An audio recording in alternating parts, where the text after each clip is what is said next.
Selamat datang di era mobil listrik.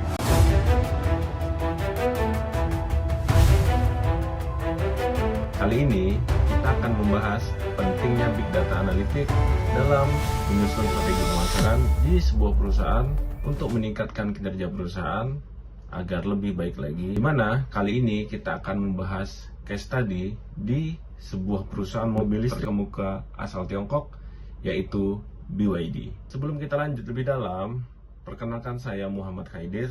Saya mahasiswa Magister Manajemen di Binus Business School yang saat ini sedang mempelajari tentang marketing dan digitalization strategy. Baik, kita masuk ke chapter yang pertama, yaitu pentingnya Big Data Analytics. Meningkatnya kompleksitas komunikasi pemasaran akibat integrasi teknologi dalam strategi bisnis memunculkan kebutuhan akan analisa kinerja perusahaan yang lebih modern, komprehensif, efektif, dan efisien. Saat ini, banyak hambatan baru yang ditemui perusahaan dalam menyusun strategi pemasaran yang efektif dengan memahami setiap aktivitas pelanggan, mulai dari awareness sampai dengan memutuskan untuk membeli suatu produk dengan karakteristik pelanggan dan kondisi ekonomi. Big Data Analytics memainkan peranan penting dalam penerapan strategi marketing planning dengan menyediakan informasi yang lebih mendalam tentang pelanggan, memungkinkan personalisasi pemasaran, dan meningkatkan efektivitas pemasaran. Big Data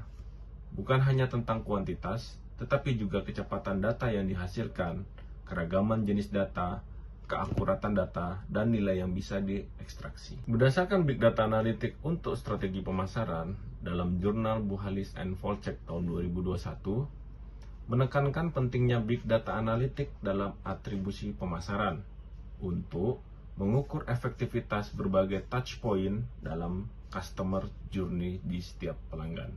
Konsep atribusi ini dianggap lebih efektif daripada metode lain sebagai alat analisa kinerja pemasaran dan dapat dipergunakan untuk mengalokasikan anggaran pemasaran secara lebih efisien. Dalam marketing attribution, terdapat keuntungan yang akan diperoleh oleh perusahaan, yaitu kemampuan untuk menghitung setiap perjalanan pelanggan atau customer journey individu dan kemudian menggabungkan berbagai informasi menjadi data atau tren untuk menyusun perencanaan strategi pemasaran.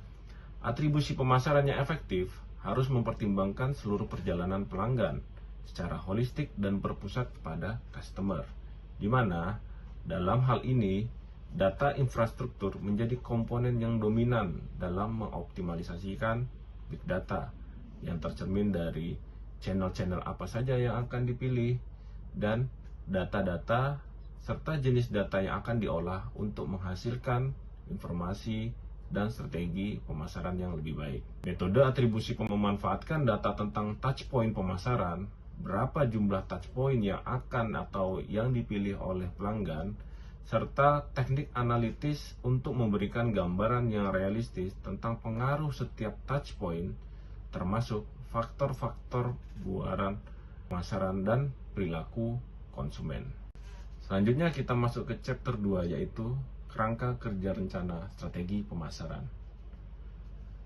Menurut jurnal McDonald tahun 2006, terdapat 7 step untuk menyusun strategi marketing planning proses, di mana yang pertama, perusahaan harus memiliki tujuan utama dari strategi yang akan mau dilaksanakan. Yang kedua, perusahaan harus memiliki gambaran tentang kinerja keuangan yang diharapkan dari rencana pemasaran. Yang ketiga, perusahaan harus memiliki deskripsi singkat tentang pasar apa yang akan disasar oleh perusahaan. Kemudian, perusahaan juga harus memiliki ringkasan faktor eksternal dan analisis SWOT. Ya, kita pengen tahu analisa kekuatan, kelemahan, peluang, dan ancaman dari pesaing. Kemudian perusahaan juga harus memiliki asumsi-asumsi dan atau faktor penentu keberhasilan serta kegagalan dalam pemasaran. Dan yang terakhir, perusahaan juga harus memiliki tujuan dan strategi pemasaran serta program-program yang berisi waktu, tanggung jawab, biaya, beserta perkiraan penjualan dan anggaran yang dibutuhkan. Dengan kata lain, memberikan kerangka dasar tentang apa saja komponen penting yang harus ada dalam rencana pemasaran yang komprehensif. Kemudian setelah mereka melakukan test drive, maka konsumen merasa tertarik untuk melakukan pembelian, dan maka terjadilah proses pembelian yang mudah dan transparan. Kemudian ditambah lagi opsi pembiayaan yang fleksibel disertai dengan layanan asuransi yang terintegrasi dengan produk-produk lainnya. Tetapi BYD tidak sampai di situ saja. Mereka juga memberikan layanan purna jual yang memuaskan untuk membangun kepercayaan dan loyalitas pelanggan. Seperti mereka memberikan perawatan dan perbaikan yang profesional, ketersediaan suku cadang, kemudian terdapat layanan darurat 24 jam yang bisa mereka berikan kepada pelanggan agar pelanggan mendapatkan layanan yang lebih maksimal. Kemudian untuk di tahap retensinya, mereka mempertahankan pelanggan yang sudah ada itu dengan memberikan ucapan selamat ulang tahun kepada pelanggan, kemudian mengundang pelanggan-pelanggan ke komunitas-komunitas pemilik mobil listrik agar mereka dapat bertukar pikiran dan membangun relationship yang lebih baik lagi untuk pelanggan-pelanggan tersebut dapat mereferensikan mobil mereka kepada klien-kliennya yang lain atau partner-partner dari pelanggan mereka sendiri. Dengan memahami dan mengelola setiap tahapan customer journey ini dengan baik, BYD dapat meningkatkan efektivitas pemasaran, membangun hubungan yang kuat dengan pelanggan, dan mencapai kesuksesan di pasar Indonesia.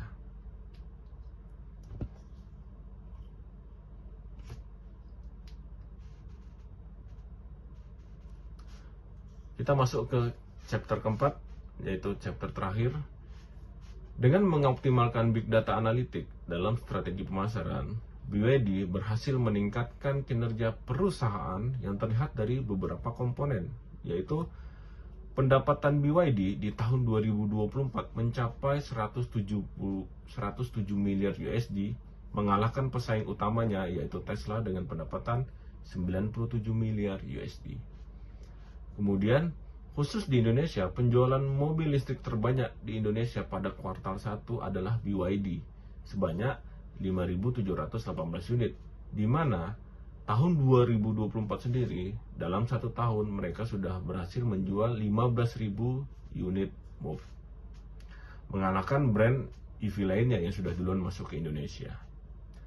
Dengan meningkatkan penjualan BYD di Asia, khususnya di Indonesia, BYD berencana akan membangun pabrik mobil listrik pertama di Indonesia, lebih tepatnya di Subang, Jawa Barat, dengan kapasitas produksi 150.000 unit kendaraan mobil listrik per tahun dan ditujukan untuk pasar ekspor dengan total investasi sebesar 16,3 triliun rupiah.